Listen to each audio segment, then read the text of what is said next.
Good morning. Welcome again to Morning Devotions. Thank you again so much for our time together. It's going to be a beautiful week this week, and I want you to come with me back to Exodus chapter 17, beginning with verse 1. At the Lord's command, the whole community of Israel left the wilderness of Sin and moved from place to place. Eventually, they camped at Rephidim, but there was no water there for the people to drink. So once more the people complained against Moses. "Give us water to drink." "Quiet," Moses replied. "Why are you complaining against me? And why are you testing the Lord?" But tormented by thirst, they continued to argue with Moses. "Why are you bringing us out of Egypt? Are you trying to kill us, our children and our livestock, with thirst?"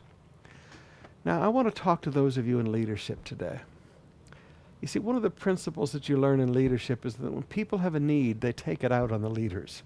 Now, they acted as if it was Moses' responsibility to provide them water. It was not Moses' responsibility to provide them water. Moses is not God. Moses is not the provider. Moses is just a leader that God is using. He led them by Moses' hand. But now, brothers and sisters, it was God's responsibility to provide for them. Many times in leadership, when people have a need, they complain against leaders. They argue with leaders. They say harsh things against leaders because they have a need, and they're tormented by that need. And they can't see God, so they blame leaders. Now, I want to challenge you as leaders today. When people have needs and they're complaining about leadership, talk to them about, would you stop thinking that people are your provider? See, the people of Israel had come from slavery. This is a slave mentality.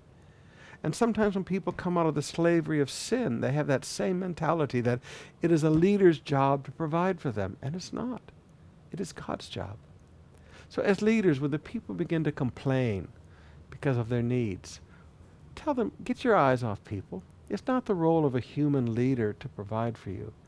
It's God's role to provide for you. Get your focus off of man and get your focus on God. God will provide.